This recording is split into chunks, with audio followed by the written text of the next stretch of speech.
Dear students, we will study today role of orientation in enzyme catalyzed reaction. मतलब enzyme catalysed reactions में जो molecules होते हैं, जो मॉलिक्यूल पार्टिसिपेट करते हैं, उनका स्पेस में अरेंजमेंट किस तरह से होगा और उससे रेट ऑफ रिएक्शंस किस तरह से अफेक्ट होंगे, उसके बारे में हम लोग स्टडी करेंगे। तो ये देख रहे हैं कि ये यहाँ पर ये स्ट्रक्चर दे रखा है, ये रिएक्टेंट है, ये मॉलिक्यूल्स है, ये प्रॉपरली ओरिएंटेड नहीं है। लेकिन ये ट्रांजिशन स्टेट में आने के बाद देखते हैं ये प्रॉपरली ओरिएंटेड हो गया है और फिर जो है ये प्रोडक्ट मिला है।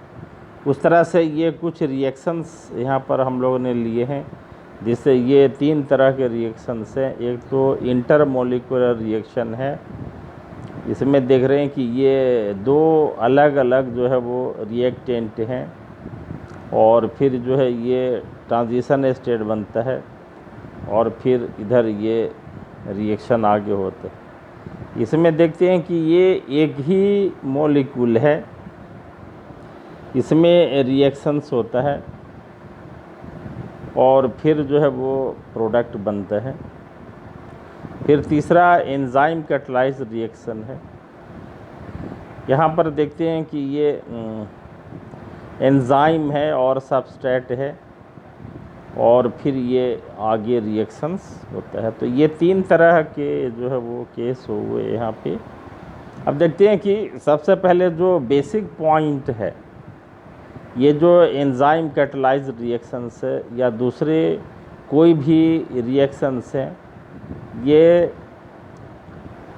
उसमें रिएक्टेंट प्रोडक्ट में तभी बदलता है जब वो एक सर्टेन एनर्जी बैरियर को क्रॉस करता है और इस बैरियर को हम लोग कहते हैं एक्टिवेशन एनर्जी, और उस पर जो इंटरमीडिएट बनता है उसे एक्टिवेटेड कॉम्प्लेक्स कहा जाता है। और ये देखते हैं ये सबस्ट्रेट और एक्टिवेटेड कॉम्प्लेक्स में एक इक्विलिब्रियम होता है।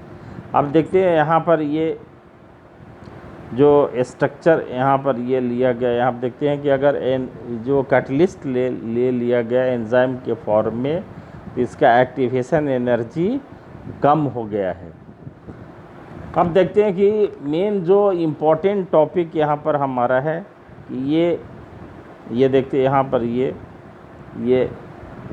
एंजाइम है, सबस्ट्रेट है, एक्टिवेटेड कॉम्प्लेक्स बना, फिर ये एंजाइम अलग हो गया एज ए कैटलिस्ट और प्रोडक्ट बन गया है।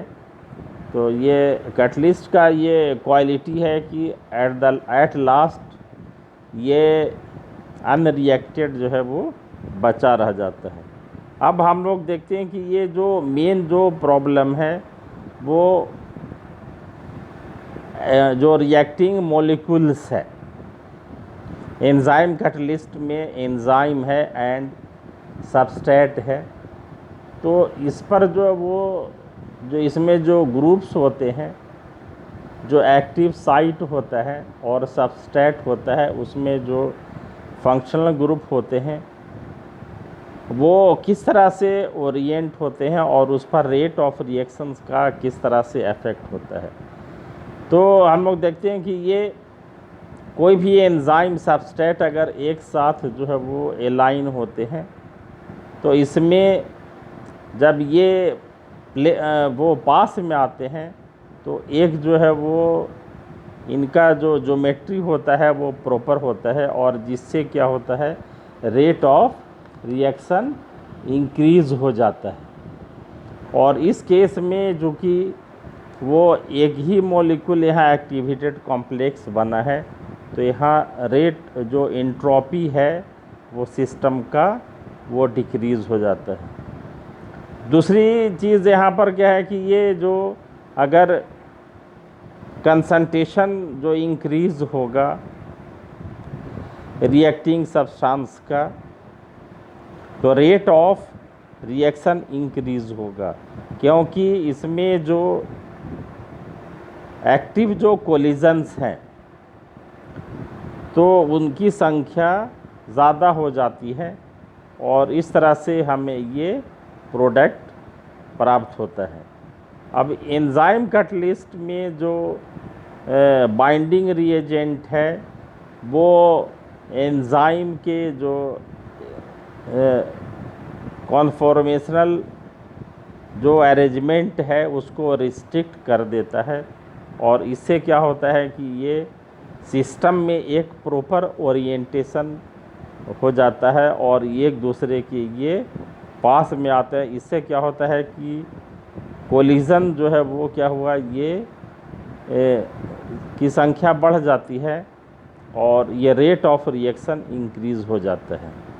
इसमें हम लोग देखा कि ये जो रेट ऑफ रिएक्शंस किस तरह से इंक्रीज़ हो रहा है, ये अगर मॉलिक्यूल्स का प्रॉपर ओरिएंटेशन होगा तो rate of reaction definitely increase होगा। अब देखिए रेट ऑफ रिएक्शन जो होता है वो क्या होता है, number of collisions per unit time multiplied by fraction with sufficient energy fraction with proper orientation.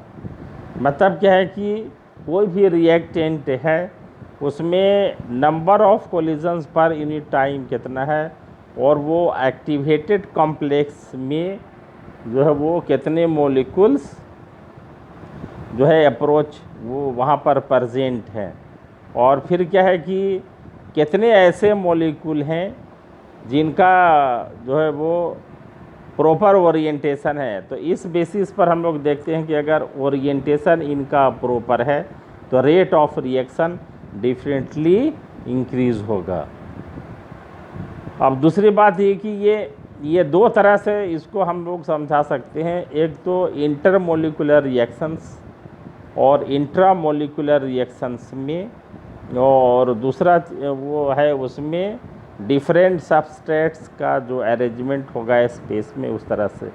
तो पहला एग्जांपल हम लोग यहाँ देखते हैं, ये इंट्रामोलिकुलर जो रिएक्शंस है और इंटरमोलिकुलर रिएक्शंस उसको हम लोग लेकर समझाते हैं। इंट्रामोलिकुलर रिएक्शंस में क्या होता है कि ये 5 या 6 मेंबर्ड रिंग बनता है और ये इसमें क्या है ये इंटरमोलिकुलर रिएक्शन से ज़्यादा फास्ट होता है। तो इसमें वही क्या इनका जो होता है ये प्रॉपर ओरिएंटेशन में यहाँ पर रहते हैं और इसे रिएक्शन जो है वो रेट ऑफ रिएक्शन ज़्यादा तेज़ी से हो जाता है। तो यहाँ पर देख रहे हैं कि ये दो एग्ज़ाम्पल है, एक ये relative rate of intermolecular reactions है। देखो यहाँ पर एक ये कंपाउंड लिया गया है और प्रोडक्ट बना है यहाँ एसिटिक एनहाइड्राइड। ये दो अलग अलग मॉलिक्यूल्स हैं यहाँ पे, एक एसीटेट आयन है, दूसरा पैराब्रोमो फिनाइल एसीटेट आयन है। तो इस तरह से देखते हैं ये प्रोडक्ट बना, ये रेट ऑफ रिएक्शन इसका 1.0 है। दूसरे में ये इंट्रामोलिकुलर रिएक्शंस है, इसमें एक ही जो है वो मॉलिक्यूल्स है जो रिएक्शंस में पार्ट लेता है। तो ये रेट ऑफ रिएक्शंस यहाँ पर क्या है, ये काफ़ी 10⁵ टाइम्स बढ़ गया है। तो इसका मतलब जो इंट्रामोलिकुलर रिएक्शंस होगा तो उसमें रेट ऑफ रिएक्शंस काफ़ी इंक्रीज़ हो जाएंगे। तो इस तरह से देखते हैं कि अगर ये मॉलिक्यूल्स प्रॉपरली ओरिएंटेड है तो इसका मतलब क्या हुआ कि स्पेस में उनका अरेंजमेंट इस तरह का होगा कि वो प्रोडक्ट में आसानी से बदल जाते हैं। ये दूसरा जो एग्ज़ाम्पल से यहाँ पर ये हम लोग को ये पता है कि भाई जो एंजाइम्स है वो सबस्ट्रेट को जो है वो इस तरह से ओरिएंट करता है कि रेट ऑफ रिएक्शंस जो है वो इंक्रीज़ हो जाता है। और ये पता है कि कोई भी एंजाइम्स है उनमें एक्टिव साइट होते हैं और ये जब वो सबस्ट्रेट उनके पास अप्रोच करता है तो वो फिर उनका एक जो वो प्रॉपर ओरिएंटेशन डेवलप हो जाता है। सबस्ट्रेट के साथ में। ये दो हम लोग ये एग्ज़ाम्पल ले रहे हैं। ये 2 हाइपोथेटिकल सबस्ट्रेट है। एक तो एटीपी है और दूसरा क्या है, ये बीटा डी ग्लूकोज है। एटीपी मतलब एडिनोसिन ट्राइफॉस्फेट। यहाँ पर ये देखते हैं कि ये स्ट्रक्चर यहाँ पर ये देखें, ये एडिनोसिन ट्राइफॉस्फेट और दूसरा है ये बीटा डी ग्लूकोज। अभी देख रहे हैं कि ये यहाँ पर ये काफ़ी जो है वो प्रॉपरली एलाइंड है यहाँ पर ये दोनों, और ये जो है एक हाइपोथेटिकल जो है वो ये स्ट्रक्चर लिया गया है ये एंजाइम का। यहाँ पर ये इस तरह से आप देखते हैं कि ये जो एटीपी है वो एलाइंड है बिल्कुल ये 6 hydroxy group of beta D glucose के साथ, यानी जो हेक्सोज है।